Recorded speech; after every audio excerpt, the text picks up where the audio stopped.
Please give this video a like and subscribe!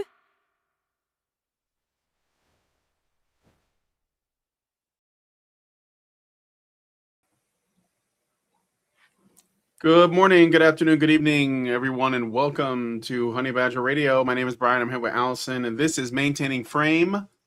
The Manosphere isn't girl bossing right, where we're going to be talking a little bit about Louis Theroux's new documentary on the Manosphere and an accompanying Guardian article. Now, full disclosure, I haven't seen the documentary yet, but I am planning to watch it soon, I guess. Yeah, it should be enlightening. So we're going to look at the trailer, and then we're going to look at this Guardian article that is called, "Surely if you rule the Manosphere, you can be your own boss. These influencers aren't even that." So yeah, we'll do that. Yeah. But before we get started, Allison? Yeah, because, they're running a business and they're doing work related to running a business and research and making sure that they provide a product that their customers want. And apparently this woman thinks that in order to have it made, I suppose you spend your days drinking matcha lattes and avocado toast, and that's it. And then doing a couple emails. That is the girl boss job that she's comparing these men to. All right. So if you want to send us a message at any point throughout the show, you can do so at feedthebadger.com/justthetip. That's feedthebadger.com/justthetip. Very best way for you to send us a tip and whatever comment you want to make on this content with that tip. And once again, well, not once again, in the future at some point, the fundraiser will be available at feedthebadger.com/support. So please do consider going to that in the future. And then also, if you want to join our community, badgernation.online. And let's start. Let's do it. Okay, so we're going to open up by looking at the trailer, or a trailer. I think there's a couple of them. This is a 2-minute trailer for Louis Theroux's Inside the Manosphere. For those of you guys who don't know, I guess, well, let's find out who he is. Who is Louis Theroux? I believe he has done like a series of documentaries, or it's like what he's known for, but I think he's also a comedian or something. You know how these things go. So it should be a good time. So Louis Theroux is a British-American documentary filmmaker, journalist, broadcaster, author, and podcaster, widely regarded as one of the most distinctive and acclaimed figures in modern documentary television. So there you go. He has done things on the Westboro Baptist Church. He has done documentaries on prisons, like Prisons and Crime. He's done them on Scientologists, gambling, the porn industry, autism, and other things. So this is his next topic, I misspoke, is the Manosphere. So let's take a look at this trailer for his new Netflix documentary, Inside the Manosphere. I normally train a little bit earlier in the day. I like to start my day off working out, doing hard things. Who are you talking to? What, do I not talk to them? Don't talk to him. Talk to you. We're not on social media now. So that's his opening, is to, I guess this guy is some kind of social media influencer, Manosphere guy. I don't even know who that is. That doesn't mean that it's not true. I don't necessarily follow everyone, but you have to wonder about who he decides to interview. Highlight. Well, yeah, interview. In this case, he's probably a fitness guy. Yeah, it looks, well, they're in a gym outdoors. He's obviously fit. I think he's a fitness guy, yeah. Which is, I guess, basically caring about your health and wanting to stay fit is a Manosphere thing. Yeah, it is a Manosphere thing now. It's a toxic masculinity thing. Also, yeah, I it's like also how a white supremacist thing and a far right thing. I like how the interviewer has already attempted to humiliate his audience or his target. Yep. and thus create a sense of dominance over. But that's acceptable because no doubt he has the progressive bona fides. But that's like, I mean, well, maybe he's trying to. I don't know if he's trying to humanize him. Seems more like this is trying to humiliate him. But well, you can tell by the kind of like humorous whimsical music that's playing. Oh, yeah, look they at always how reach dumb for he that. is. They always reach for that, don't they? Like when Vice did its article on us way back in the great past, or the misty past, it used the clown music. And then because we're simultaneously the most frightening thing in the world, but also the most hilarious and incompetent. Yeah, easily dismissed and also stupid. frightening. Oh, yeah. Yeah. And that's not just the playlist of every ideologue in terms of their scapegoat group. For them, they've really figured it out. Like, first time in human history, they know who to dehumanize. They know they've got the right target. All right, let's keep going. All right. What would you say is the message? I coach boys how to make money, Wow, this is a nice spot. how to be outside the system, how to be proper guys. Shut up or nut up. Would you see me that way? The Did you look at my arms? stature's not saying too much. I was Okay. You asked. Yeah. Let me turn on the advanced scene switcher here. Okay. So we can get so yeah. You can see they're setting the tone, I guess. I don't know. Like, I don't know how you can attack this, like, just wanting to be in shape. And he's like, "Oh, I see you're looking at my arms." Are you trying to like make him look like he's closeted gay or something? Is that the joke? Who knows? Let's watch it again. Okay, let me go back a little bit so we can see it. How to be proper guys. Shut up or nut up. Would you see me that way? The Did you look at my arms? stature's not saying too much. I was entering the Manosphere, a wild frontier of streamers whose behavior is reshaping the culture. People ask me why Miami, and I tell them because if it was 100 So let me ask you something. Being rich, being hot, being muscular, and having that as a ideal is radically shaping the society and what men think are goals that they should pursue. This is radically shaping that. Like this doesn't seem to be a change at all. This is what you see what I'm getting at? He's saying this is radically shaping. It's not. This is. When did this stop? Like, was there a point where being fit, being rich, and being stoic wasn't something that women found attractive? Like, Yeah, it's almost like there's something wrong with ambition itself. yes, Like, essentially, right? And this is like, not all men are going to pursue this path, but some will. And I don't think that there's I don't know that it's useless information. So yeah. Well, I mean, certainly it's not useless information, but it's what I'm saying is that this is not a radical departure from anything. Now, maybe what's radical is that we no longer have the attendant virtues and ethics that we used to, that you might associate with older men, like the free market system, risk, and all of this stuff. But I mean, it's still it's not a fundamental change in what men always saw as being attractive and wanted to pursue. Like, that's what I'm trying to get at. It's like the fitness, like men's fitness was just discovered 4 years ago by the Manosphere. It's like, no.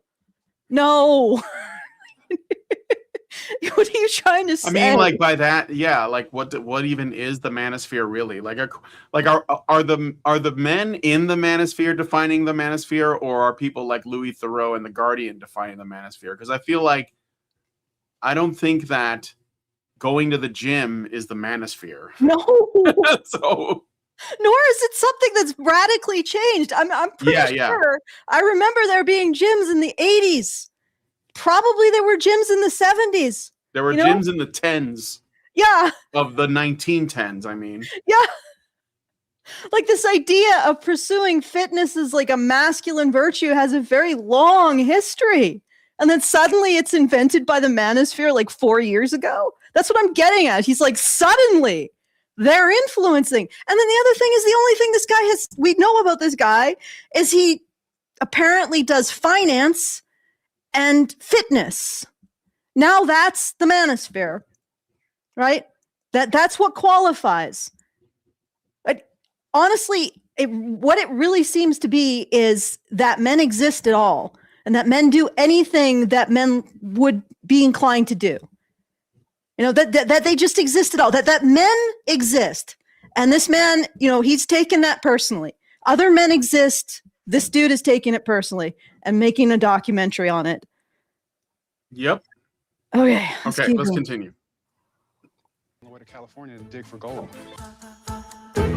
What? Whose appeal has proved irresistible. What? That seems a little really winnowed. Like he's going to California to dig for gold. Well, why would yeah, you I don't go know to the context. California? I think he's like letting that like just sit there, little statement just float there and let the audience figure it out, and which I'm sure is intended to be done in the most charitable way possible. I would just say, well, I don't know what that means. Maybe he means that's where there's opportunity to make money. Yeah, or I don't know. I don't think you're going to find much gold. Or there's in literal California. gold there. I don't know. I don't commies, think so. Though. The social strife. All right, so what's going on here? Let's see. All right, so now they're showing us. I know some of these guys, like that guy that was saying I saw him on the Whatever podcast before.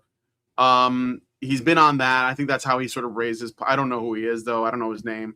And then we are going to cut to Sneeko, who's a relatively big streamer. Again, I'm not sure this is Manosphere, but whose appeal has proved irresistible to hordes of young fans. 15 is probably like your main demographic. No, it isn't. They hear that content, they think it's acceptable. What? What have I done? I'm doing it for money. that was a viral clip that went out. Is that the only thing that happened? Yeah, some kid, because he's got a lot of young fans. A lot of these guys probably have young followers, young male followers. And that's actually stressing out the establishment, because boys should be mentored by contemptuous middle-aged women, and their social structure should be Canadian healthcare. That's their support system, is some Canadian healthcare. So being abused by middle-aged women, and then if they need support, they can get some Canadian healthcare, which I think you all know is what a euphemism of, and that's perfect. That's what they want. And the fact that these guys like these entertainers, is PewDiePie also considered part of the Manosphere? How about, I'm pretty sure Asmongold. I mean, he hasn't made videos in a while. He doesn't do it that often, but when he was making content, absolutely. PewDiePie was absolutely like far right, evil, etc. Asmongold now, is he considered part of the Manosphere? Asmongold, yep, the Roach King. Yeah, but he's not being interviewed in this. No. So, but also, here's the thing. You know that this bombing somebody who's doing a broadcast has a long history, and usually the way that people would do this was they'd say something offensive or shocking.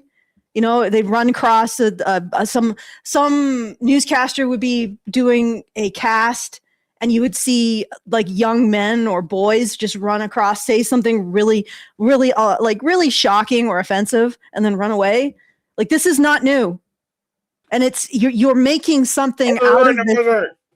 That guy, you know, the sunglasses that would show up.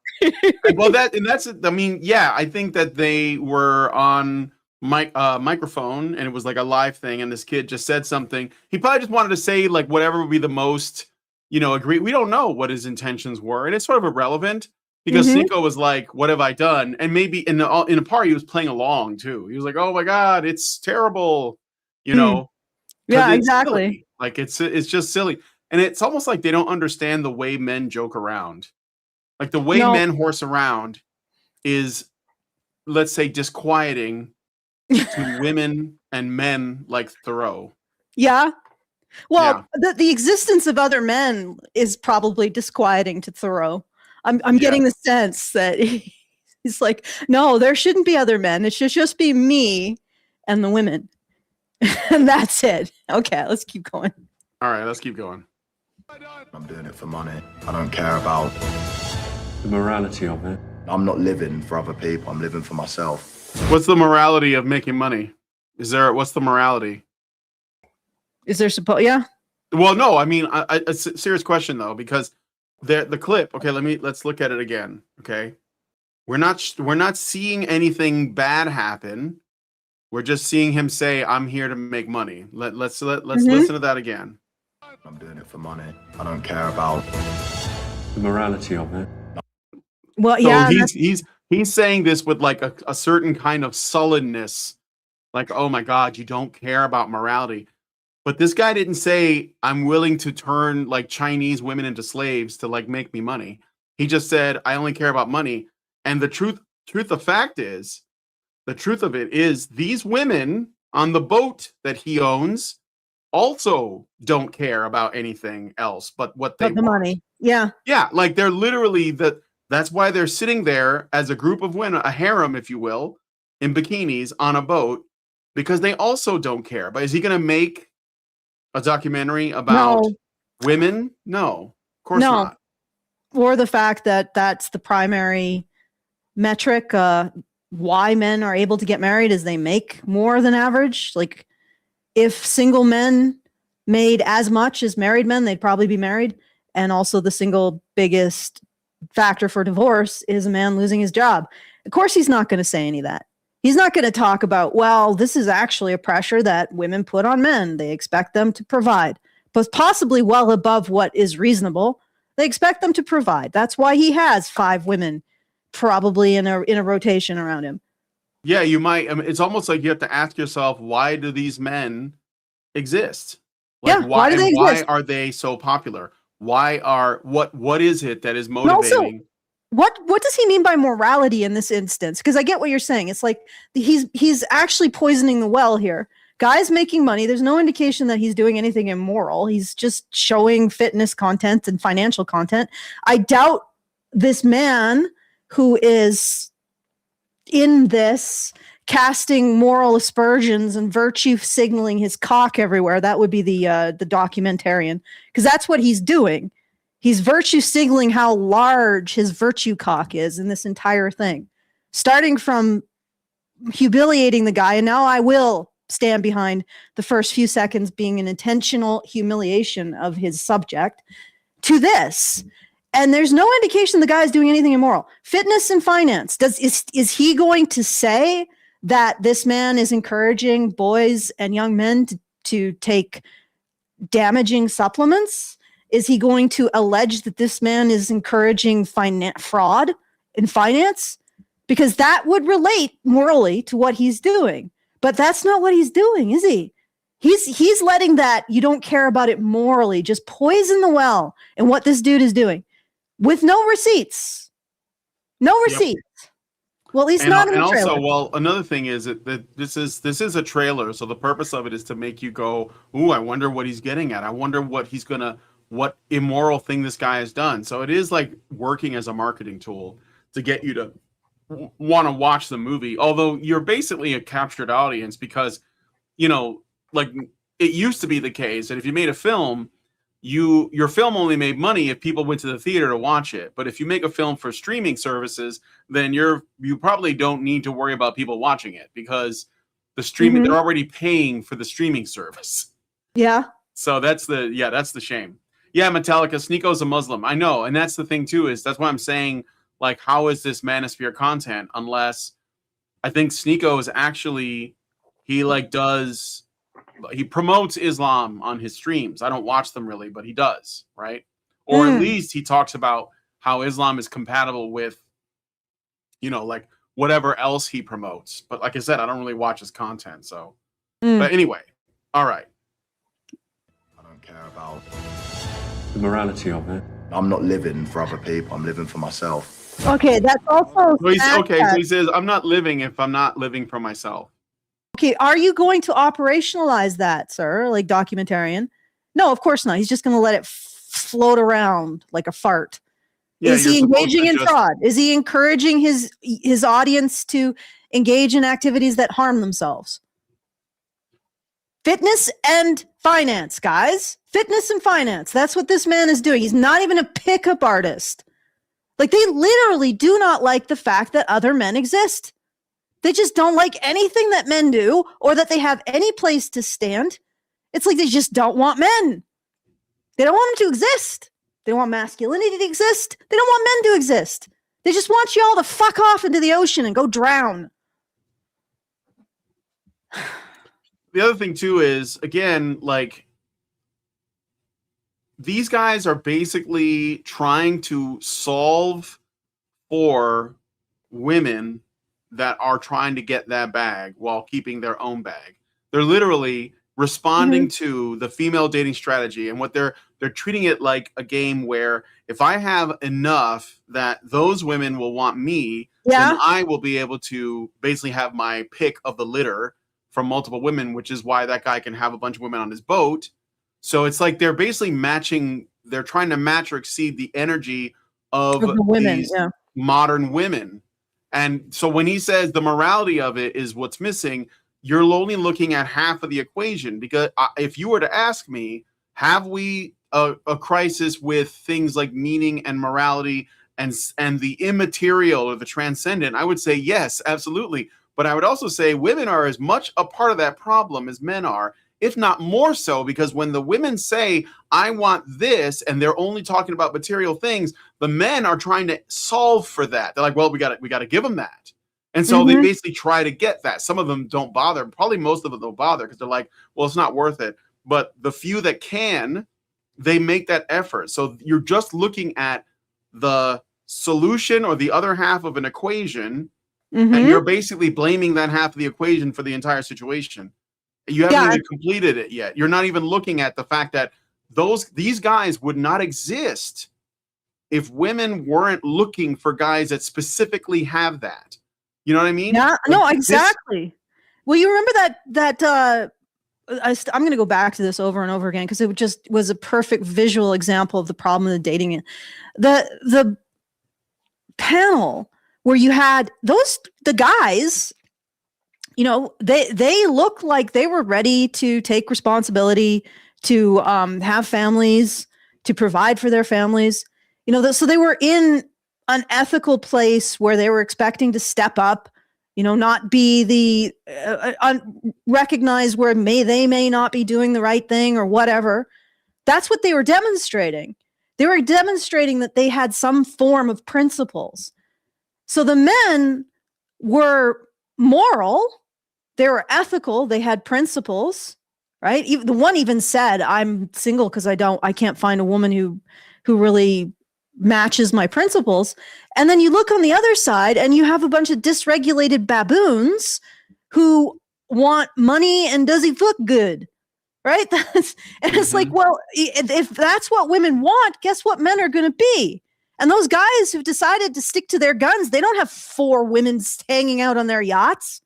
Like that one dude is like, I can't find a woman who's, you know, she's not like, she's functional.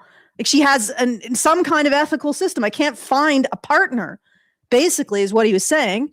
Well, he can't find a partner because he's not going to go after a bunch of gold-digging women in bikinis. He wants an actual wife to build a family with. Well, guess what? Guess what women are incentivizing right now? Like exactly what you said, Brian. And it is in that freaking panel. You could see it. That one woman, the slut who is actually self-aware, she's like, I can't... you know, all these men that have 16 women orbiting them. And I'm like, I don't think that's all men, madam. That's just the men you see because you're a slut. But, you know, it's like, and again, these guys are trying to be what they think women want, like what you said. And that, are you distracted? Like you? No, I'm looking at this. I'm looking at the screen. I'm listening. Go ahead. Okay, I'm just like are you paying attention to something I should be paying attention to? But anyway. No. Okay. So anyway, it's like you just see it right in that panel. You have men who are ready to step up, and you have women who do nothing but step down and probably pass out on street corners.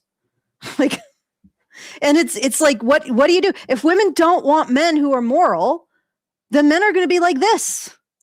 Well, some men, and the men who aren't willing to do it aren't going to have partners. They're not going to have families. Right. And maybe, and this is something he will never address. This documentarian will never address that these guys aren't just deciding one day to be, according to him, horrible. Right. They're responding to something. Okay, let's keep going. Yep, they're exactly.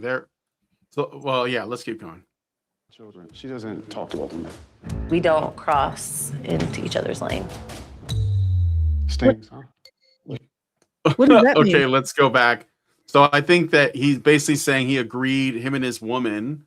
So it's not like he's, I don't know. Let's listen. The mother of my children. She doesn't talk to other men. We don't cross into each other's lane. Stings, huh? You seem upset by it. So he's like, my woman doesn't talk to other men. And she's like totally okay with that. We don't cross each other's lane. That's what she said. And this guy, I mean, he's supposed to see that as, extremely troubling. I mean, Yeah, because he should have access to all the women. yeah. Because he's a sneaky fucker. He wants to get in there. This isn't virtue on his part. It's actually intersectional competition. And all he's doing is just showing off his virtue cock every single freaking scene of this. Right? And the dude, like, yeah, I mean, he's sort of an extreme version, but that is something you might expect from a guy with a very strong vasopressin bond to, his mate. So he doesn't want her around other men. Okay. And if she's fine with that, so be it. Like, that's their thing. Well, that's what I was going to say. If she's fine with that, but of course he can't see it as something that she could agree with unless she's actually, like it's like she's silently crying for help. It's kind of like earlier he shows a woman earlier in the trailer. I want to cut to it real quick. Who basically like has like a tee-hee reaction. Let me jump ahead back here. Saying too much. I was entering the Manosphere, a wild frontier of streamers whose behavior is reshaping the culture. People ask me why Miami, and I tell them because if it was 120 years ago, I'd be on a horse on the way to California to dig. Very performative, this man. Yeah. Okay, keep going. Wait, where's the bimbo at? There was a bimbo. Yeah, chick. I know exactly what you're saying. But the thing is that what he's doing here is he's signaling that he has a right to his woman because he's the one with her interests in mind. Right? He's the one who knows what she really wants. And he's the one who can save her from his big dick energy, I guess. Although I don't know. He seemed really freaking performative to me, but whatever. I don't. Which the guy with the sunglasses and shit? Yeah, the guy with the no, I mean, I think there's a lot of that because I have seen some clips and, I mean, to me, it seems like relatively like shallow and performative. I'm not saying that the guy doesn't have any of the things that he claims he has, but at the same time, like, I don't think he's hurting anybody acting that way. Like he's not. Like if he has something to offer, then that's great, right? That's just I don't care. His woman is happy with it, fine. Let it be. It's just a personal taste. That's it's quite it's very theatrical, let me put it that way. Reverend Omen says, bruh, they get the most unintelligent men to be representatives of the Manosphere. Yeah. They select who they want to choose to represent the Manosphere. It's purposeful. Like, I guess even though I have my problems with him, Rolo is nowhere to be seen in this video. No. And I mean, like, you can say whatever you want about Rolo, but if you were going to make a video about the Manosphere, I think that he would be one of the people included in it. Like, I don't think that would be like, a crazy thing, a crazy idea. And he certainly would probably bring the discourse up a bit. I think the reason is because he's not as easy to sort of like show to create an emotional reaction in the audience, because that's what the purpose of this documentary is. It's like, look at how, insanely, like, I don't know, like amoral these men are, because you can't really say, oh, they're actually poor or they're actually lonely or they're actually incels. Like, obviously none of that's true. There's like women around them and they do very well and they're popular and they're, you know, in good shape. So you can't attack any of those things. So what you have to do instead is go after their morality.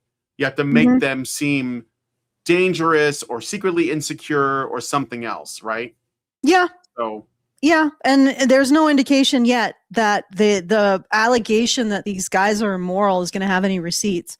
No, you just have to say it, and because they look like, you know, like whatever the media portrays as like the bad guy, which is usually like the, you know, square-jawed white dude that has a lot of money, then that will work. It might be enough. You know, there's like well, this might be enough. And you can also like edit it so that the most incendiary things are what like get out. Like when he said stings, doesn't it? Like you obviously get the sense that he's like trying to mog the interviewer, but I think that actually that's going to do more damage to him than if anything, right? And again, none of the actual concerns are being addressed. Like the more I research, the more I'm mapping the fault lines that feminism has created in our society. And these guys having these lavish lifestyles, having the bikini models hanging off of them so that their audiences can sort of live vicariously through their successes, that's like minuscule compared to the fact that the fempire makes it so that we are exploiting the productive layer of our society, and in exploiting it, we are destroying it. That should terrify people. Well, they're legitimately a part of they were created by that system, so they are in a way a part of the system.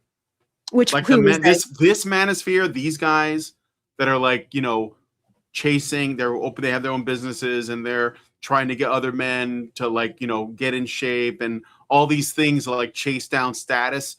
That's all a byproduct of the feminist system. It was created by that.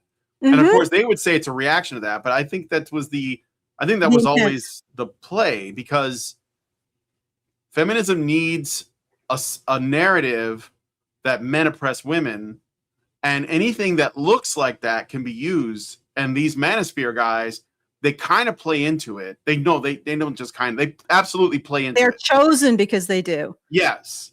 And so they become highlighted as the proof. And they think that, well, I'll just out Chad the whole thing.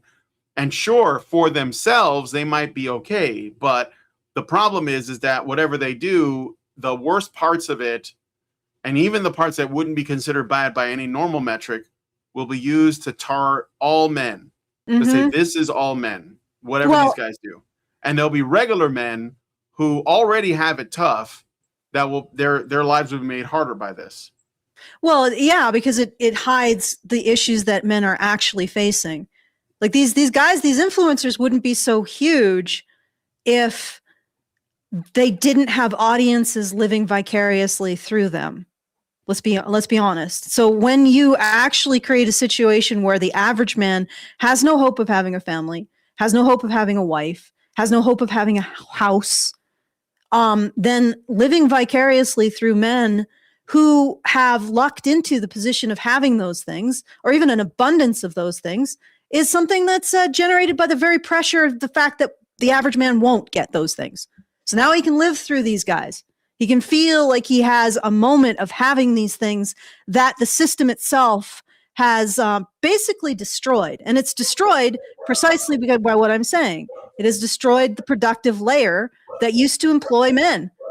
You know, that's where they would have that. And it's destroyed men's relationship to their own ethics. That's the other thing. Like he's talking about, oh, this is immoral.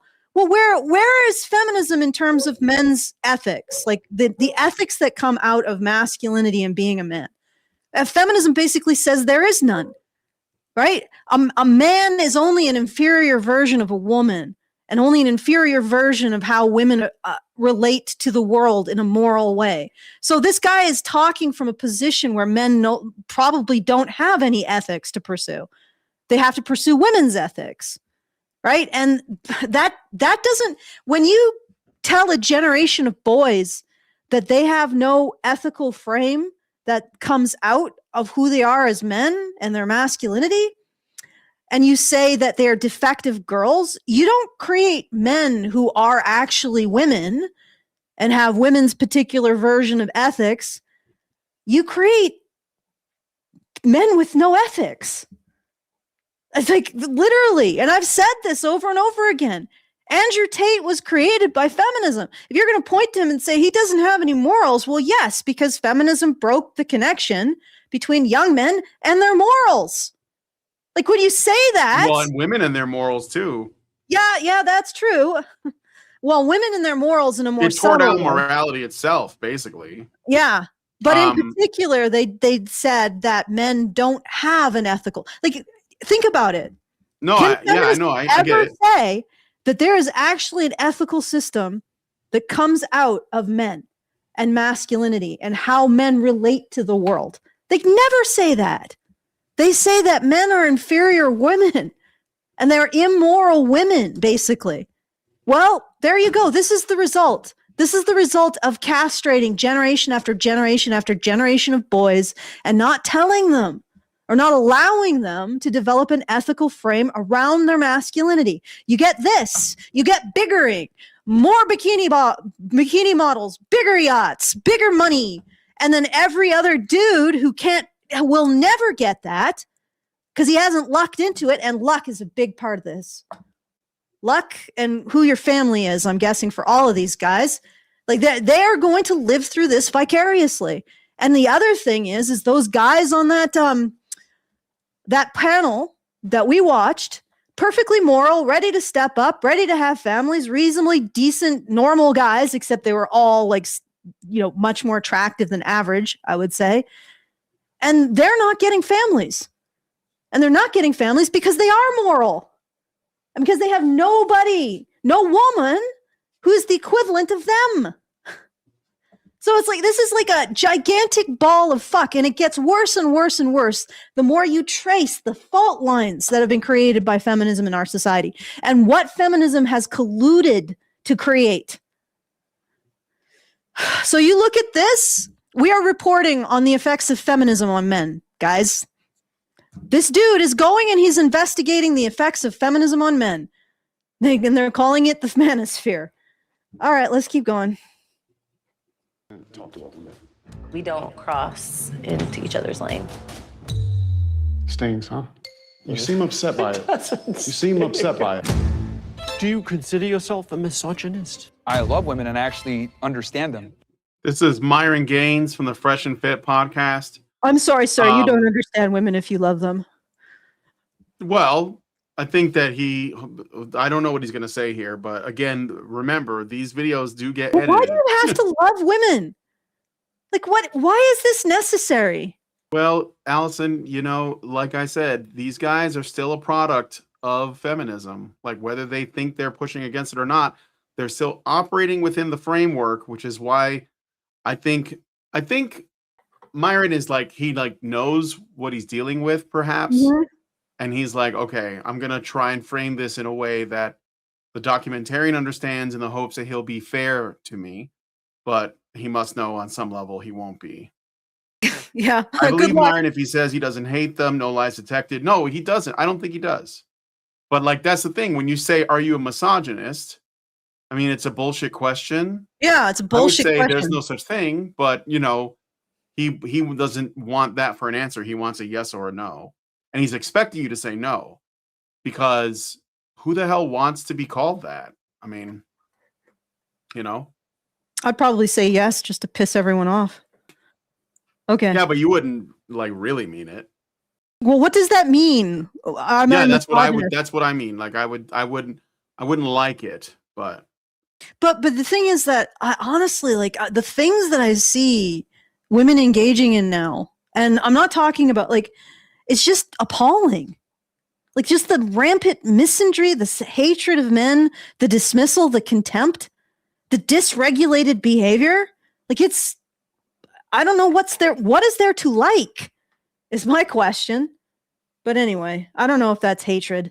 disappointment? No, I don't think it's hatred. Okay, let's keep All going. right, let's keep going. We understand them. You think you know better than they do? They want a guy that can lead them and dominate them.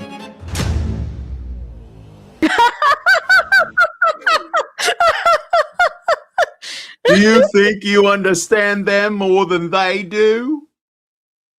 That's like, this is another thing too. This is such an old counter argument. By the way, this guy's hair is like disappearing. Just get a wig or shave it. Yeah, it's like a weird thing it's a very old thing. Like, do you think you know women better than women know themselves? Do you, you know how they always lean on that. It's like a common feminist tactic. Well, have you tried asking women what women think? As they also don't ask women what women think. Yeah. But yeah, I would probably see to that. I'd probably say yes, I actually do, because women don't know what they want. Well, you know what? Women are waiting for men to tell them. Actually, most of women the time. do. But of course, that would piss women off, though. See, and Okay, if it pisses women off, then it must be a lie, because women are feeling verklempt because you have basically said something they don't like. Therefore, you must be lying and evil. Okay, I'm going to push back on that a little bit. I think women do know what they want. They're just not allowed to want it because of feminism. And it is a hell of a lot closer to what he said. Like, they don't want necessarily a dominant man that just rolls over all of their interests and, is cruel or anything. They want dominance that's meant, like, I don't want to say like leadership. Leadership. That's a better way to put it. Yeah. But that's something that you can respect. And some of them apparently do want dominance that is absolutely destructive, judging from the dark romance sphere of things.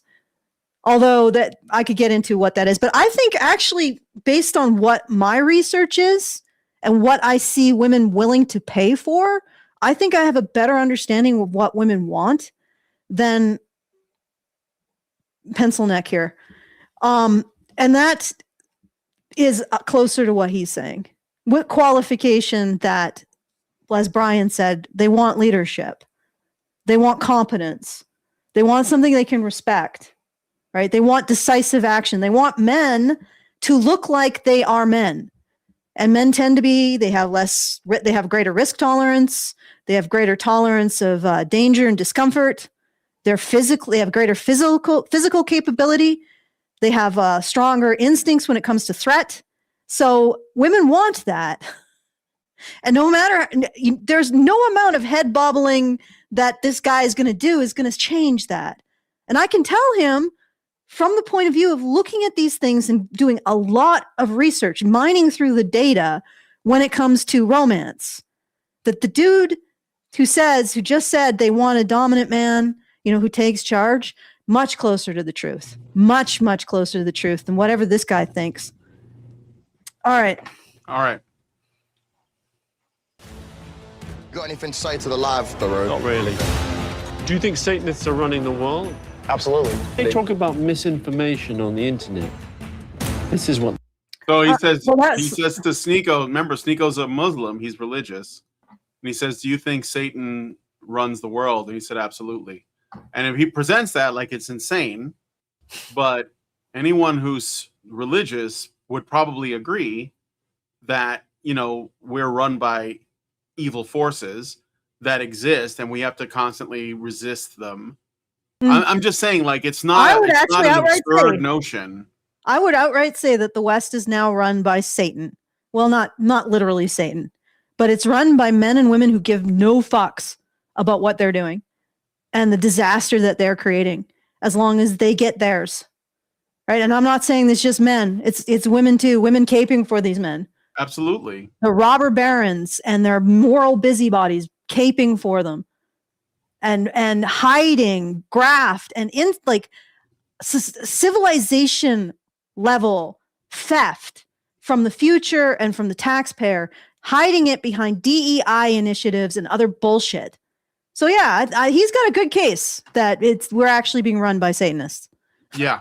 Probably literally.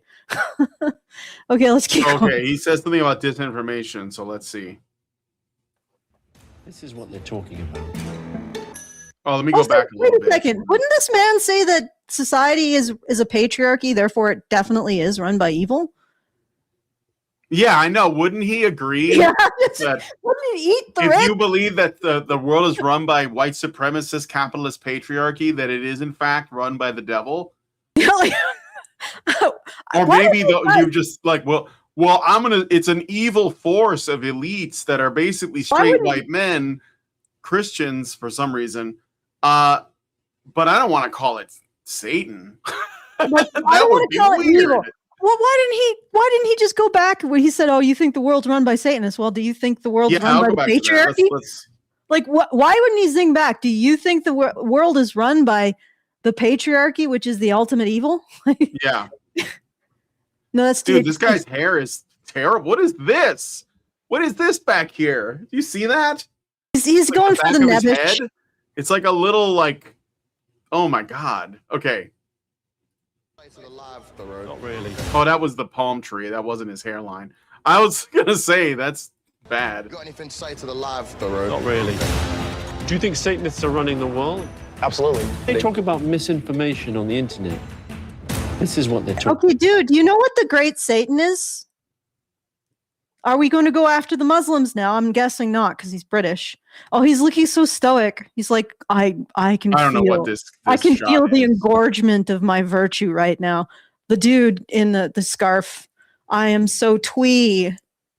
Fucking, I'm so virtuous. I can't tell if it's cold there or moderate. Louis is like bundled up, but Sneeko is pretty relaxed in his hoodie. Yeah. Can't tell. Who knows? I'm guessing it's not that cold. He's signaling something. Maybe it's a moist cold, you know? Maybe. Okay. Okay. So anyway, so he says when they talk about misinformation on the internet, this is what they mean. So I think that's kind of, I mean, we're not at the end of the trailer yet, but that seems to be like what the general thrust of this documentary is. Never mind the fact that it's easy to conclude what they're going to talk about since this is on Netflix, which is owned by the Obamas. So, but okay, so let's like get to the rest of this. This is how you should act, by the way, when this guy tries to like, when you know that, okay, this guy's doing a hit piece, but you know what, I'm gonna make this like, I'm gonna use this to build my platform even more. That's the only thing you can do. So does this trailer actually have comments? I can look. I don't know. I'm raw, I'm not a puppet, I'm not controlled. I don't do this bullshit editing that you guys do, because I'm real. Are you getting triggered? Oh, so they see that guy basically called him on it and he put it in the trailer.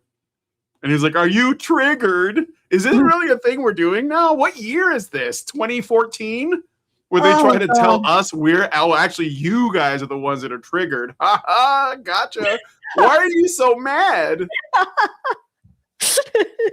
I'm taking you out of context and turning your words inside out. Why are you so triggered by that? I'm lying through editing. So triggered.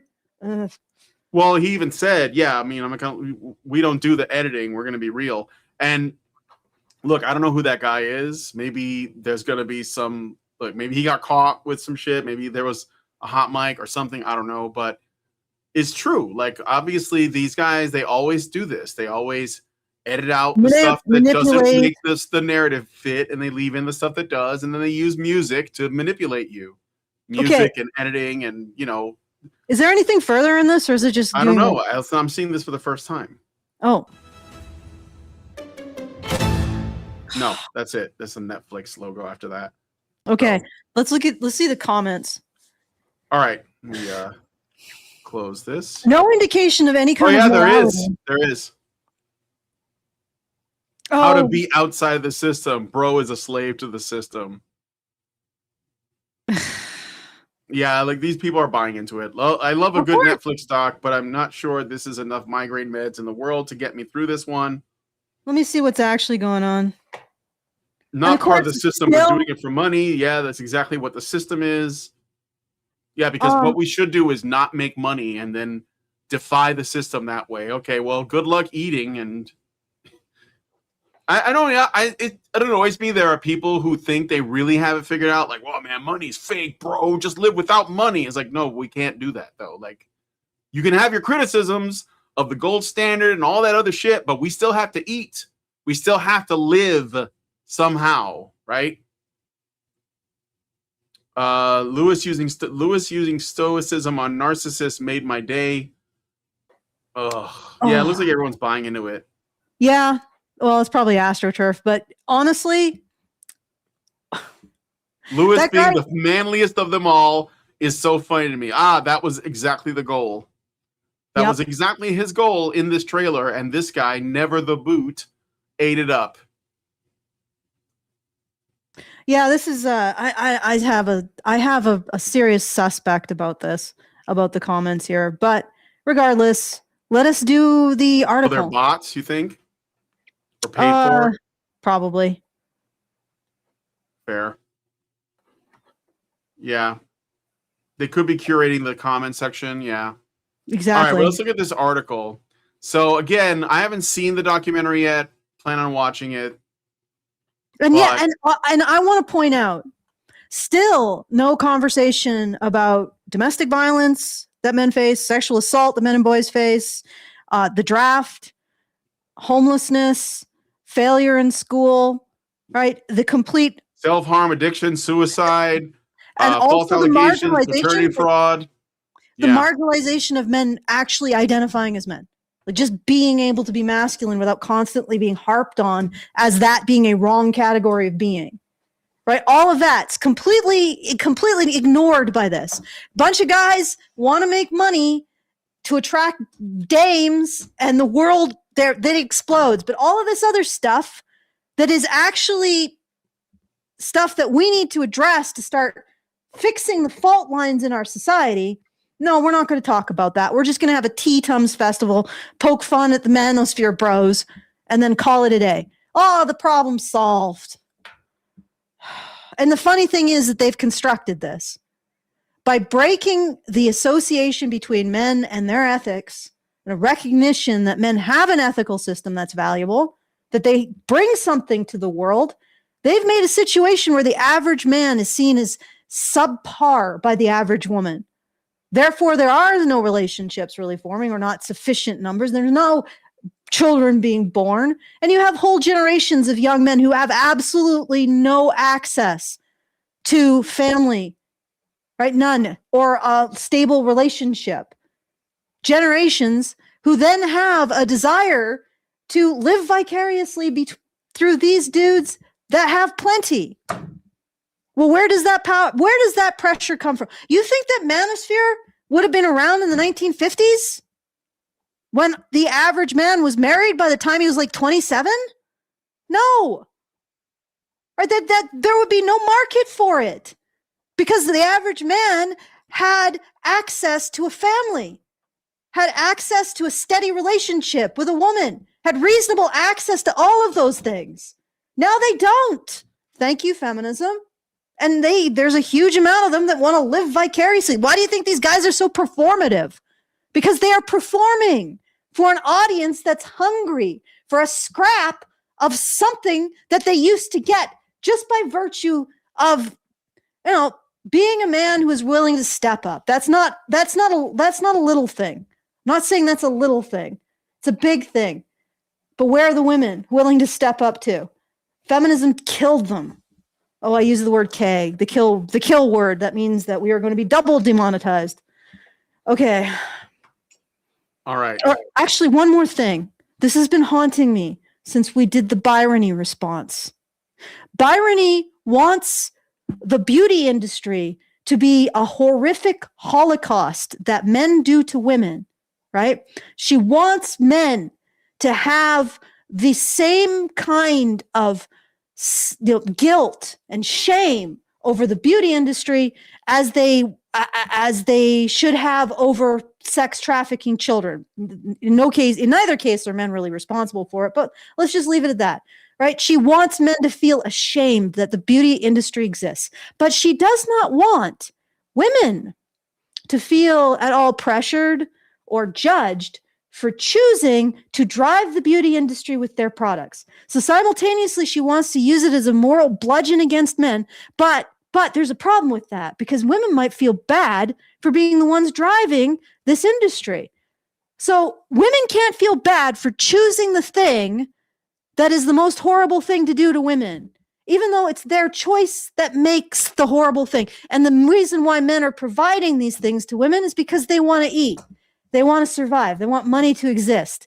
And that's non-negotiable for men, right? So this is the framework that Byrony wants to exist in. Maximal moral obligation to men, minimal and no condemnation of women constructing the situation that men are responding to. Okay, I just wanted to get that off my chest because it's been haunting me. I was like waking up in 3 in the morning. I'm like, oh God, why didn't I say that then? Okay. So let's look at this article from The Guardian called "Surely If You Rule the Manosphere, You Can't Be Your Own Boss, or You Can Be Your Own Boss. These influencers aren't even that. Content creators claim they've escaped the 9 to 5, as Louis Theroux's new show reveals, but are mere serfs to algorithms and audiences." Yeah, like anyone who runs a business has to be essentially serving their clients. So yeah, what are you talking about? Unless, of course, you are Ellie Hunt, who probably just gets money from men unquestioningly, but whatever. I mean, the only way I could imagine it is if that was the case, right? Yeah, I mean, yes, that's a job. You might escape the 9 to 5. Do they really claim that? I think content creators are very clear that it is a difficult job. I don't know what. Well, we'll see. Okay. Mm-hmm. Unless you didn't watch because in the trailer, I think this guy said like escaping the system or whatever, right? Or like these guys have said that, but I think they mean something else. Mm-hmm. And granted, again, I don't know what these Manosphere guys that she specifically talked to believe. I seriously doubt they're as informed as we are on like the actual issues men face. No, I'm saying that with complete confidence. Like I'm sure they get like other things like how to invest and like how to stay in shape or whatever, how to attract women. They're younger guys, but like the real things that are like killing men every day, they probably don't think about that because because these guys are still operating within the feminist framework that is all about the removal of all morality, or at least like not treating it as seriously. Definitely no accountability for women. Women are completely liberated, or at least we're working on it. And so therefore, these guys can operate in as materialist and selfish as possible because that's what gets them to win. That's how they win at the game. But that means that they don't look at the men who are suffering. They don't look at the larger picture. They will probably make themselves vulnerable to an awful divorce or allegation at some point in the future. That'll be the end. Yeah, that's what will probably happen at some point. And I mean, some of them deal with that now, right? Like I think I'm not saying Andrew Wilson is part of the Manosphere. The 21, I think it was the 21 Club. Do you remember the 21 Club imploding over a woman? Was it the 21 Club? Yes, it was the 21 Club. Yes. It imploded over a woman or something happened. There was a bunch of the Manosphere guys, and I guess a manipulative woman got in there and managed to destroy a lot of stuff. And it's like, yes, that is something like guys like this usually have a very similar trajectory. They get a woman who has no morals, and she has no morals. And at some point, that's the space they're operating in. Yeah, so either that or they end up lifelong bachelors. They don't find a woman, but then they are vulnerable to a number of women. So, yeah. All right. Anyway, let's keep going. Let's get into the article. Who wouldn't want to be an influencer? You're famous and maybe even rich just for doing what you'd be doing anyway. Working out at the gym, hanging out with your mates, and mucking about on the internet. You get paid to say what you think, or at least sent free stuff, and no one's telling you what to do. Surely only a sucker would do anything else. At least that is the influencing dream, and many young men are buying into it. Women also want to be influencers. In fact, I think women are more interested in being influencers than men, probably, because they'd be much better at it. It's easier for them. And many young men are buying into it. Yeah. And now we're going to be, again, you're absolutely right, Brian. It's not young men. It's just young people who are buying into it. And you're right, women are doing more of it, except when they're influencers, it seems like their butt cracks are more salient for some reason. Well, yeah, I mean, like, if you are I think that to be a content creator as a man, I think that you'd have to really provide something of value. And like, so if you're doing fitness content, then you better be super fit, like super fit, right? To the point where people are like, are you on gear? And you probably are. Actually, I think this guy might be, because I can see on his chest there's some acne that's covered up, which is usually a side effect from gear. But anyway, but if you're if you like do something else, like if you make money and you're talking about that, you have to be rich. Like there's like, I think that men can absolutely be content creators, but the bar is very high. You have to be really charismatic or really funny or really talented. But with women, you just have to be willing to get naked or at least show some skin, and you're going to be fine. I'm sorry, but it's just true. Like women don't have. There are some talented content creators out there that are women, but well, it's like not necessary. a lot of it's not. Like a lot of the times they just couple that with if they have a talent, they might just couple that with their looks, and that just like doubles up on their, on their impact. I mean, but anyway, okay. Content creator has for years been cited as the most desirable career by Generation Z and now Generation Alpha. Interesting that they're not splitting that up into by gender, because I think that women. I remember seeing a study about this. And I think it was Gen Z women that overwhelmingly wanted to be content creators or influencers, but the men less so. I think that there was some that did, but I think the women were the majority. And whenever they take out the sex of something, when they just say it's been the most desirable career by Generation Z and Generation Alpha, you notice that they don't say whether it's, men or women. That already tells you that depending on who it will favor or disfavor is actually probably the truth about what it is. So it wouldn't be favorable to their argument to report the fact that women want to be influencers more, which makes perfect sense, because influencing is a very social, performative thing. Like no matter how you slice it, the guys in that video were social performers, right? And that is a very feminine thing to be attracted to. Men tend to prefer to do things that affect outcomes, like build things. Create, like dig holes in a beach for no other reason than to see how big the hole can get, right? To drive trucks, to do things in the physical world. That's why the productive layer is 99% male. Like the people who are closest to and most responsible for all of the commodities, infrastructure, all of even the finances that support the commodities and infrastructure rather than financialization, they're men, right? That is a male layer. And it's because men are more drawn to that. Men are not usually drawn to showing themselves off with their sunglasses. It's not something that comes naturally, except for, performative men. There are them.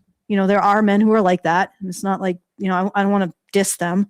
But for the most part, that's not a masculine thing. At least from what I've seen.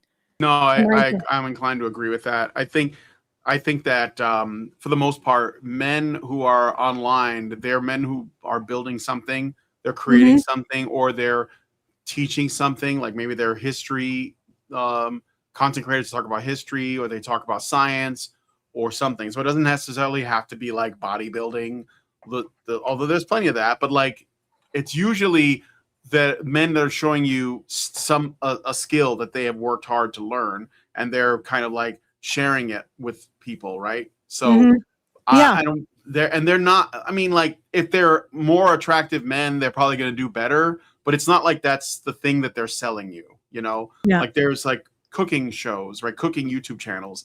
And there's this guy named Cowboy Kent Rollins. He's like this cowboy guy, and he like works on the grill, and he lives on a farm or a ranch with a bunch of other, like literal cowboys, and he makes barbecue, and he's like an old man, but he's super nice and patriotic, and he's super friendly. He's like somebody you'd like to know personally, but like he can cook though, so like the other stuff helps. but he's not a Giga Chad. He's like an old man, right? So he's just wise or whatever. Yeah, so, yeah. I think that it's definitely like a different animal. Yeah, and I think like even when you look at men doing YouTube, influencer, like just an outright influencer, like those guys we just saw were more like influencers. I mean, maybe they had some fitness and maybe some financial. I would be skeptical about how useful either was. But what they're really showing is I got the lifestyle that you want and you can live it a bit vicariously through me. But that's not even, they're much more of the YouTube channels I see men making are like you were talking about the barbecue, the cowboy. Yeah, or like how to do something with fix your car. How to build a log cabin. Life hacking stuff. Yeah. Right. How to build a log cabin. Music, like having an interest in music how and to presenting train music. your dog. How to train your dog. Stuff you can use. Yeah, stuff you can use. But that's much more common for men to be on that end of the spectrum than the influencer end of the spectrum. And now she is trying to pretend that the influencer end of the spectrum is driven by men because she wants to say something bad about it. Let's be honest here. Okay. All right. Let's go. The preferred platforms might have changed over time, with streaming on Twitch and Kick now supplanting posting on Instagram and YouTube, but the aspiration remains the same: to escape the drudgery of a desk job. But Louis Theroux's new Netflix documentary reveals the catch. Though focused on the misogynistic online manosphere, it is equally compelling as a grim look behind the curtain of influencer production, revealing it to be, at best, shabby and at worst, soul-destroying. Why? So there's actual work behind it? Is that what you're saying? Like, okay, let's see if she operationalizes that. Also, it's interesting how they're trying a different vector for attack. They're trying to make it so that it's actually still part of the system. And you notice how this guy is like, oh yeah, I'm more masculine than these. I'm doing stoicism while you're being a narcissist. And again, they choose these guys. They're not choosing to interview people who've talked about the issues that men face, people who like me, who specifically talk about how the abuses and exploitation of the productive layer, which is 99% male, is going to lead to a destruction of our society. Like there's no way we can continue this. They don't talk to people like us. No interest. They're just talking. They're trying to discredit us by attacking this stuff. Like they could do it. They could equally do. And in a documentary on Bonnie Blue and the other one, the one who the like the arms race between Bonnie Blue and Lily something. Lily Phillips. Yeah, their arms race or penis race, genital race, fist race. Like you could do a documentary and show how freaking shallow and vapid and narcissistic, and in case Bonnie Blue's case, I think it was Bonnie Blue, how she might actually be grooming underage boys. But regardless, like they don't do that. Like if you want to go to people who are shallow and vapid and say, hey, these people are shallow and vapid, there's plenty of women you could go to and do a freaking shallow vapid documentary on. But they are choosing, and they're choosing to frame all of these issues through these guys. Right? And it is itself a manipulation. Let me put it that way. Okay. All right.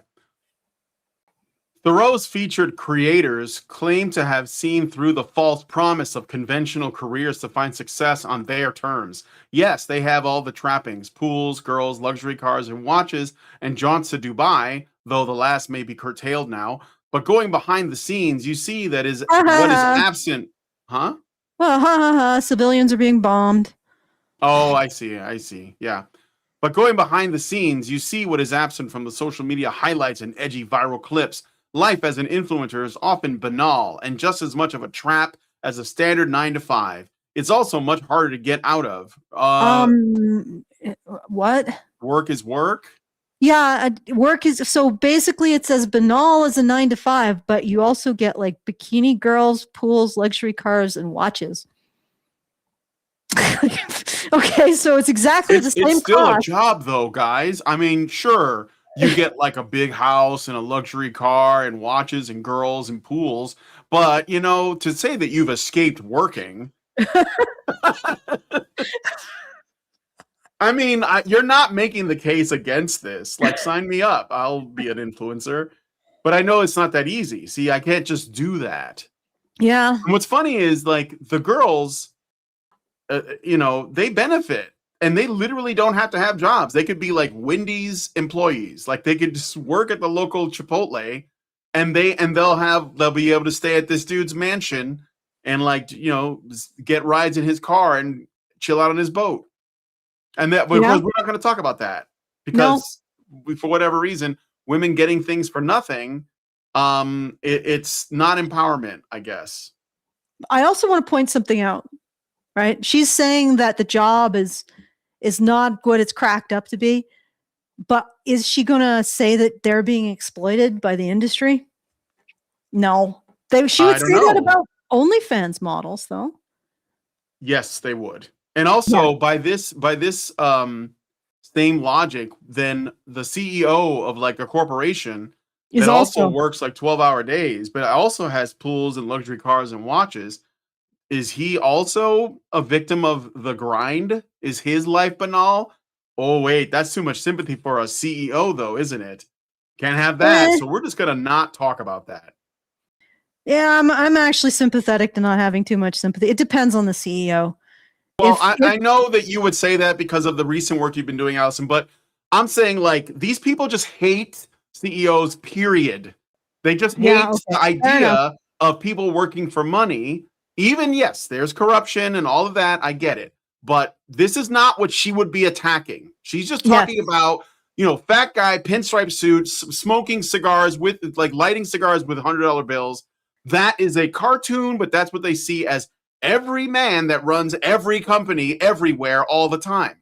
And so, and according to this author, this belief system, they're suffering. Those guys do not work. Like, they just make money off of the backs of the workers who are yet to rise up against their oppressors.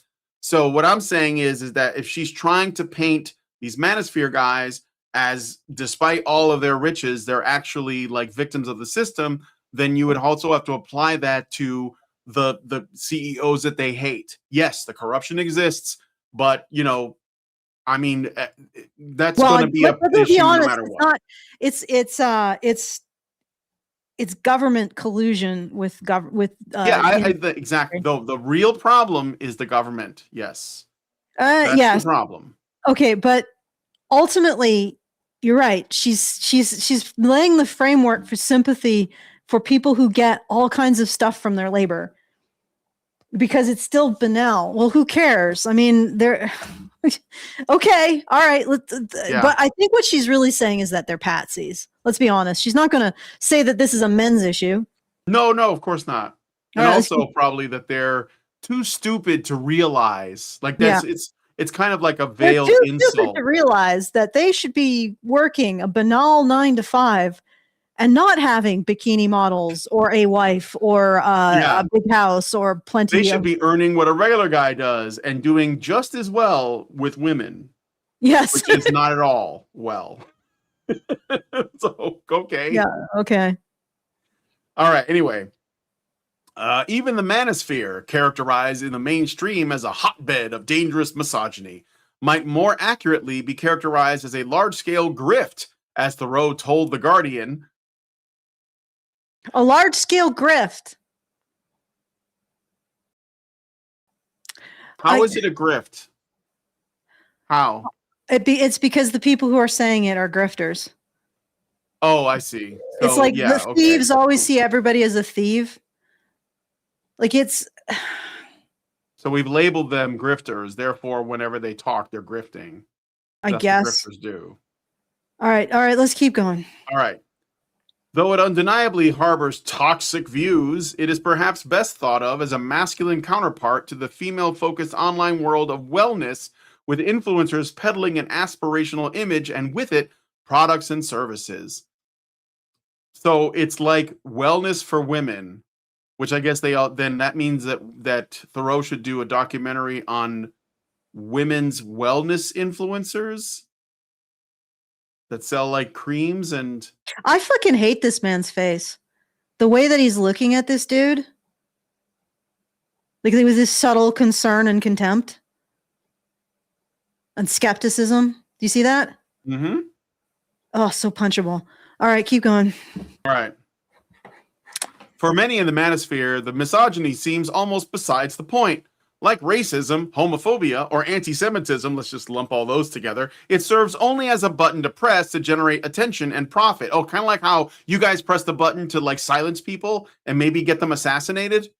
I guess, like I'm just saying, I mean, if it's a button that has power and you can use it to make profit, but you guys are using it to get people murdered when you say anti-Semitic or racist or sexist. You know, do you remember when Nick Fuentes, you guys know who Nick Fuentes is, right? You remember Nick Fuentes is like a paleocon kind of like, I don't know, he flip-flops a lot, but the point is he's a very like fringe voice online, and he's been going on and on about, you know, like black people and Jews and all this other stuff, right? But and the LGBTQs, I think, I don't know, I think he's one of them maybe. But the point is, no, he's claimed that he's had like death threats done to him. But the one time someone actually like showed up to his house to murder him, and he had to like get the police involved, and it was like caught on camera. The one time that happened was because he made that viral comment about owning women's bodies.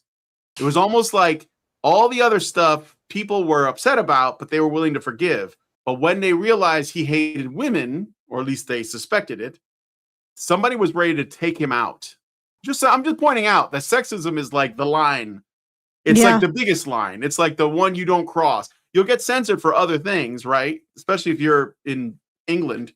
But man, say something about women and they'll send a guy to your house with a gun. So anyway, I'm saying that they're saying it's a button you can press to generate attention. I think that's a confession, though. Yes. I think it's a confession that they know that the button works for them in another way. Well, yes, they know because they keep hitting the button of men oppress women because they know it gives them money and clout. All right, let's get some more of these paragraphs. Let's get through these paragraphs. There's so many. There's so many. Well, yeah. Take the main case study in Thoreau's documentary. 24-year-old Harrison Sullivan, or HS Tiki Taki. I guess that's this guy right here. Maybe. No, that's somebody else. Okay.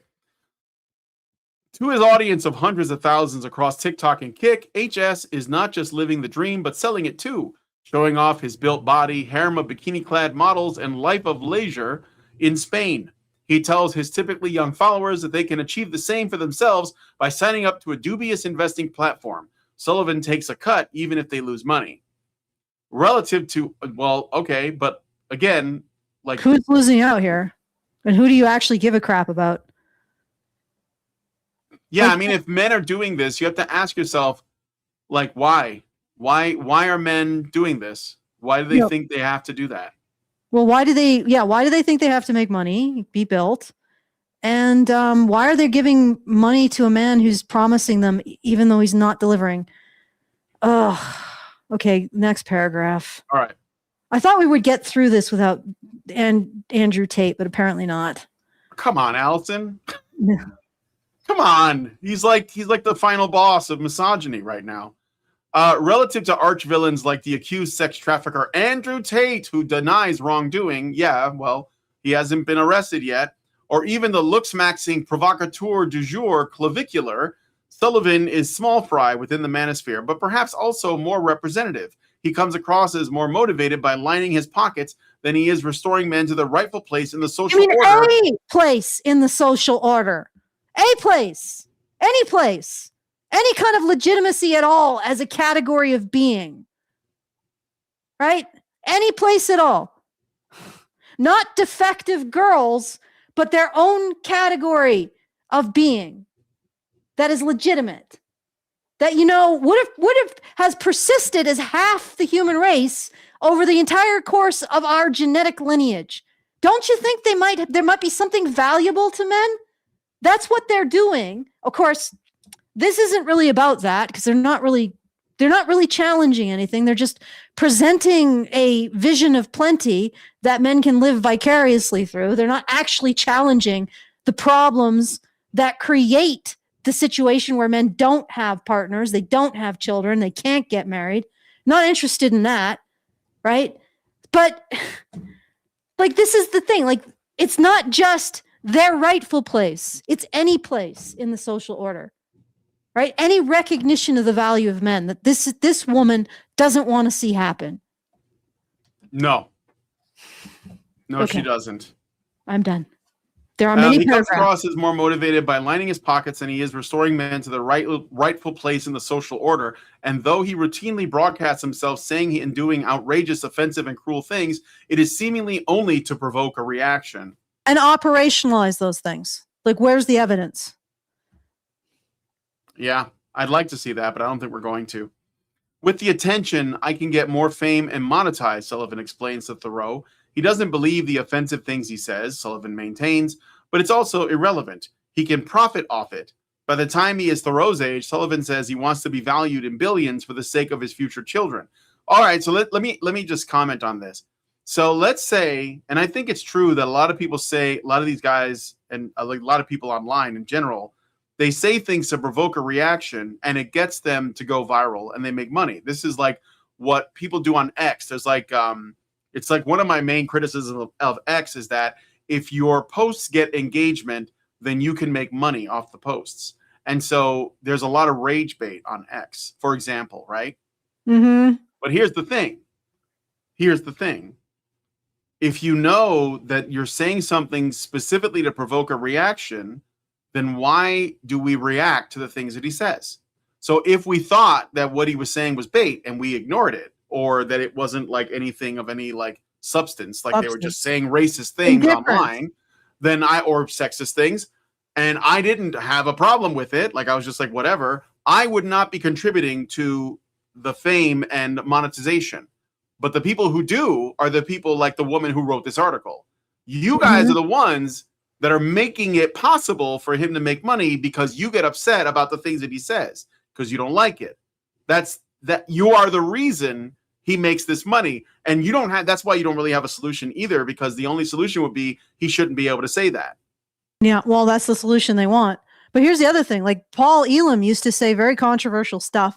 Although the thing is that it would be controversial, but when you actually read it, you know, it would make a lot of sense. And he did that in order to get attention from the media for the issues that men face. And now these guys are using the same tactic to make money.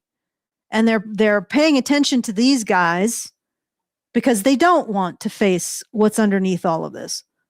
Right? And you notice how that it's kind of evolved, and they're going further and further afield. So you have Paul Elam, who, you know, had solid information and a reason for what he did.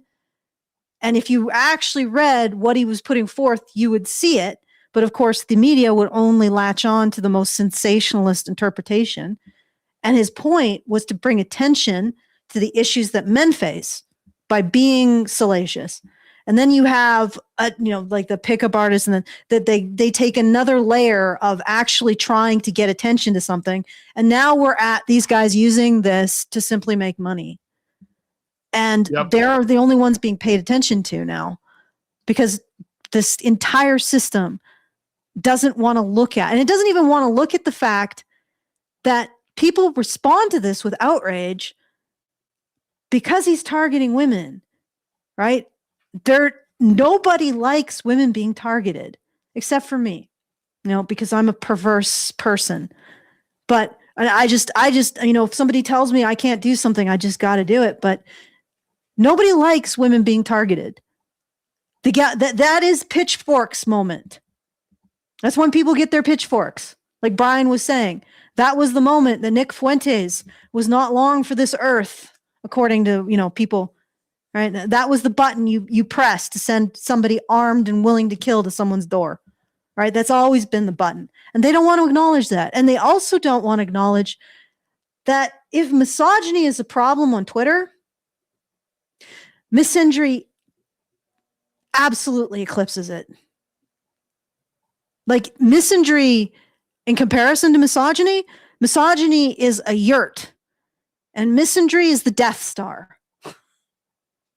Like it is there. It's institutionalized. It's paid for. It has a paper trail, and there's all kinds of female influencers who've made gigantic audiences off of hatred and contempt for men, overt hatred and contempt for men, condemnation of men as an inferior class of being morally, all of that. And of course, this article is not going to look at any of that. Just like it doesn't want to see that women are the majority of people who want to be influencers. Okay. All right.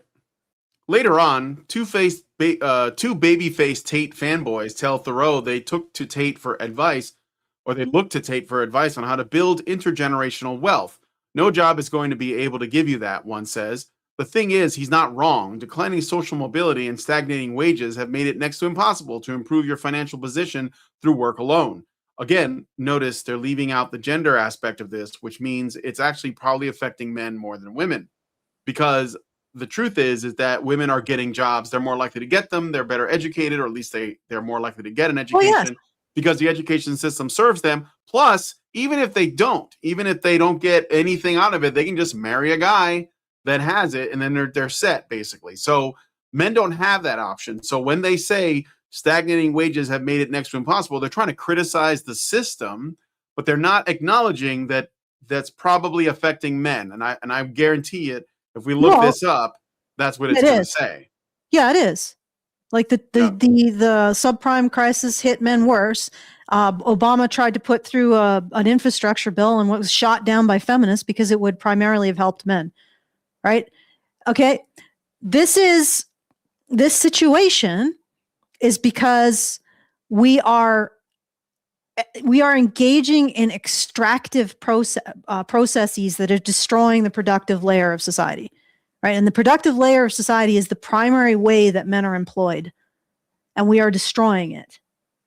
Okay. And women can find jobs as excuse makers for this destruction, but men aren't as useful for that, which is why women are like the majority of middle management now, because they're basically the shield for this destruction. They're the ones who are putting out the fog of war so nobody can actually gain traction and start pointing fingers at this extractive layer that has developed. And specifically this extractive layer that has developed because the Fed backstops too big to fail companies. I'll just be really frank. Because of that, these companies engage in bad financial bets that they know they're going to be bailed out of. Okay. And then as a downstream result of that destroys the productive layer of society, which is the primary employment for men, or one of the most important employments for men. And that's this. And then nobody wants to talk about this. Nobody wants to talk about it. Until everybody's humiliated by a massive failure, then maybe people might start talking about it. Yep. Or maybe we'll just have to encapsulate this knowledge and hand it off to when the dogs start their own civilization. Okay. All right. The influencer marketing economy, meanwhile, is a potential gold mine valued at $21.1 billion in 2023. Clavicular reportedly earns $100,000 a month from streaming on Kick alone. There are women who make more than that, though, a month, by the way. And they're not even like OnlyFans thoughts. They're just like on Twitch. I think like people like Amaranth or Belle Delphine or whoever it is. Even like I don't know. There's like a chick that has Tourette's that makes probably more money than this guy. Like whatever.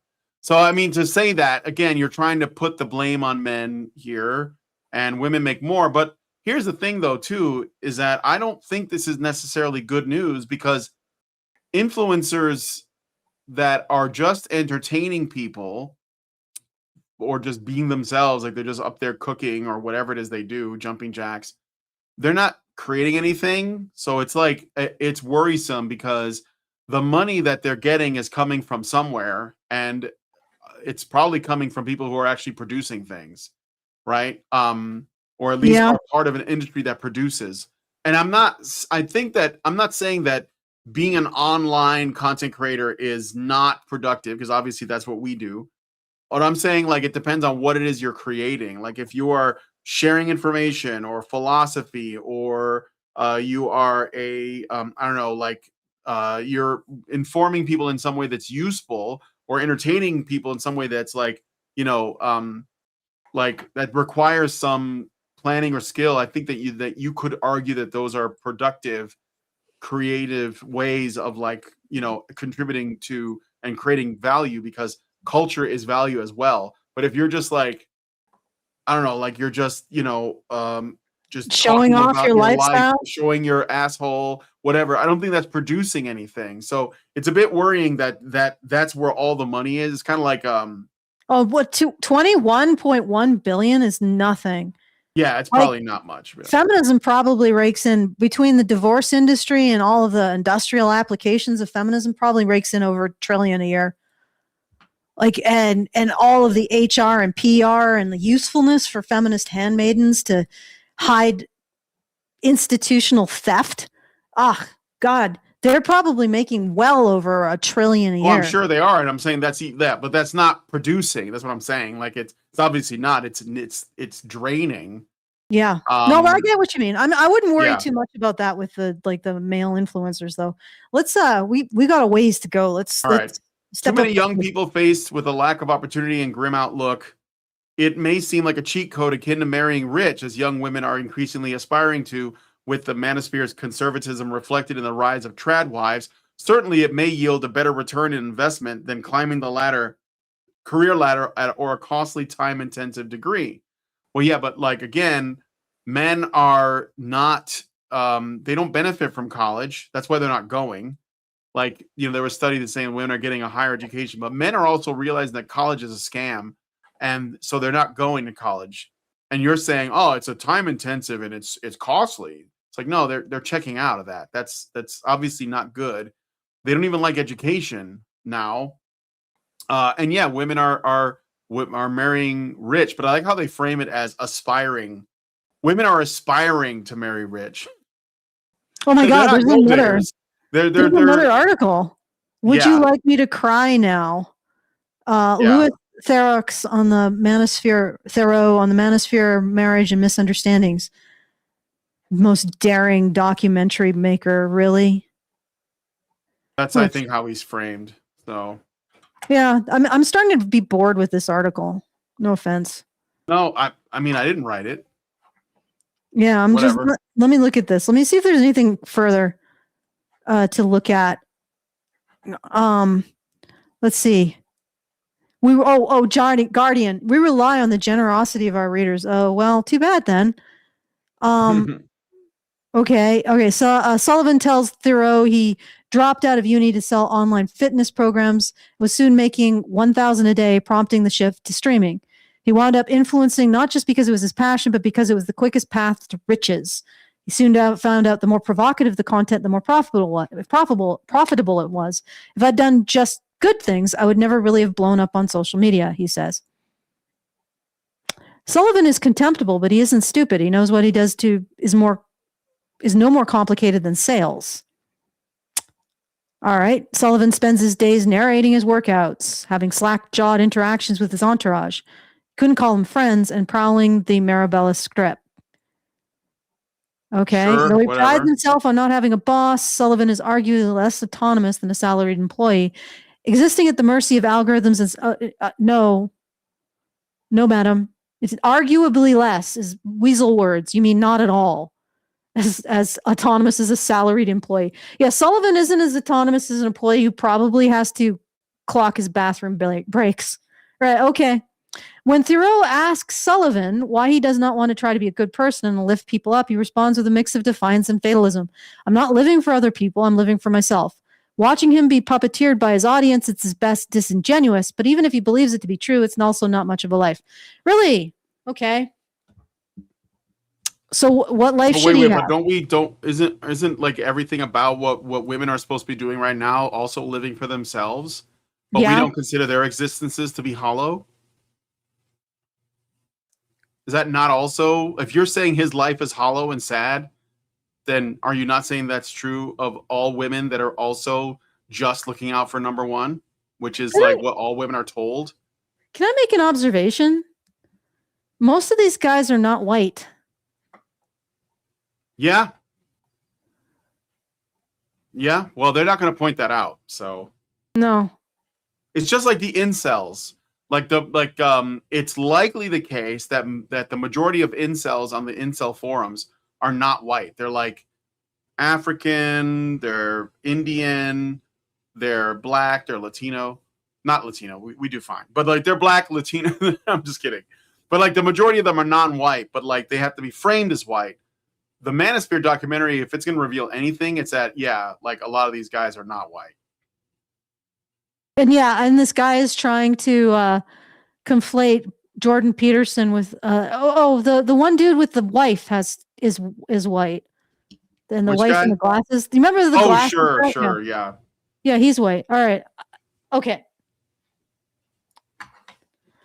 What would you expect? What do you expect? It's the usual bullshit from the usual suspects.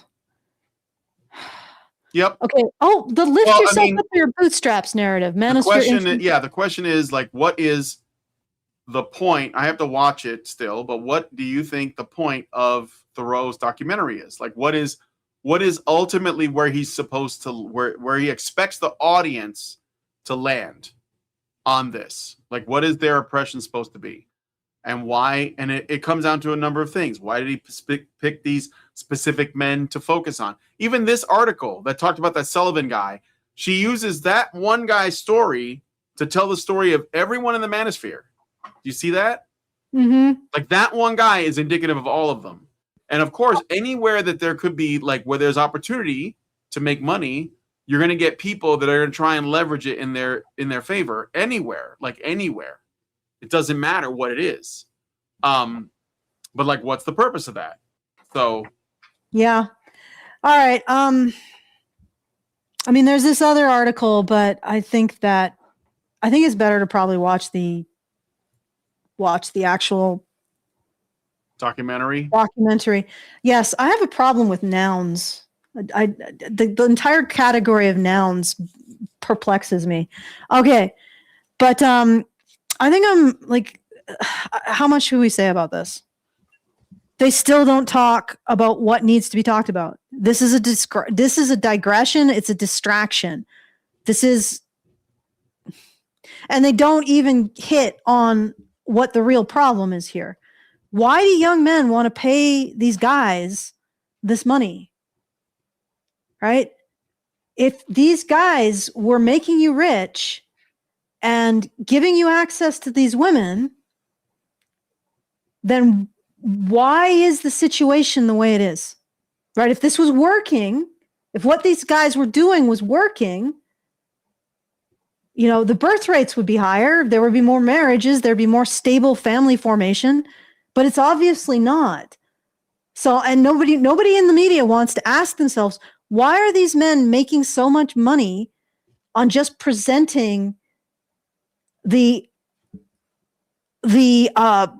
appearance of financial wealth, the appearance of having plenty of women, of the appearance? Why are they making so much money at this when they wouldn't be if men had actual access to family?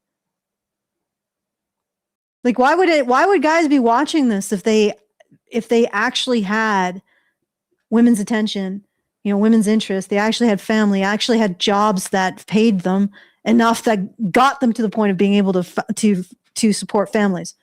They wouldn't be. And why would men be watching this if they're so concerned about the morality of all of this? When men actually were allowed, weren't considered defective girls and were allowed to develop their own set of ethics based on who and what they were as men, right? They wouldn't be necessarily watching this kind of content if it was immoral. Like, I don't think the guys on that panel were necessarily interested in this kind of content. They wanted to start families. And that one guy wanted a woman who had some kind of values, right? I think they all probably did. The one dude with the one-itis just wanted the one girl that he's orbiting, but they're all ready to step up and be their half of a partnership. No problem with morals there, or ethics. And yet they're out in the cold. Right? They don't have partners, but these dudes do. Something's wrong. And the media doesn't want to talk about that. Okay. One other thing too, this guy, Savile, Louis, whatever his name is, Louis Theroux, not Savile. Louis, I was thinking about the other guy. Louis Theroux, he has 3 sons, and he says that his first encounter was with the Manosphere was through his sons, 20, 18, and 11. So his sons are consuming Manosphere content. I think he's trying to stop them, and he's trying to make a documentary to like steer his sons away from that. I think that you're gonna have to listen to your sons, bro. Like actually hear out their issues. Because if you have 3 boys and you don't know what men's issues are, then you're fucking your boys over. I'm just letting you know. And that's why they're going somewhere else to find answers. Yeah. I'm just saying. Yeah, they're filling the pedophile void. Guy, the other one, yeah. They're filling the void with something, right? They're filling the void with. They're looking for answers. They want the truth. They're tired of getting shit on for being men. And these guys, like the Manosphere, is a lot of things, but you know, there's probably something they get that's of value. And I bet that they're watching people who are actually more substantive than the ones that he's featuring in his documentary. Yeah. And he's choosing those guys because he wants to like tear it down. Just talk to your sons, bro. Yeah. You know? Yeah, exactly. All right. Let's okay, so once again, if you want to send us this message, okay. Kat is insisting on something, but I don't have any treats to give her. If you want to send us a message, feedthebadger.com/justthetip. That's feedthebadger.com/justthetip. Very best way for you to send us a message and a tip with that message, if you so wish. Look for feedthebadger.com/support to help us out, to make sure we can make our monthly fundraiser. And badgernation.online if you want to join us in our community and maybe see some more pictures of her. All right, so I'll hand it back to you, Brian. All right. So is the fundraiser up? Not yet. It'll be out there though, eventually. All right. No, it's okay. All right then. So if you guys like this video, please hit like, subscribe if you're not already subscribed. Hit the bell for notifications. Leave us a comment. Let us know what you guys think about what we talked about on the show today. Did you watch the documentary by Louis Theroux? Let me know what your thoughts are, and we'll talk to you guys in the next one. Talk to you later. Have a good one, everybody. Men's rights activists are machines, dude. Okay? They are literal machines. They are talking point machines. They are impossible to fucking deal with, especially if you have like a couple dudes who have good memory on top of that too. Holy shit, you're fucked.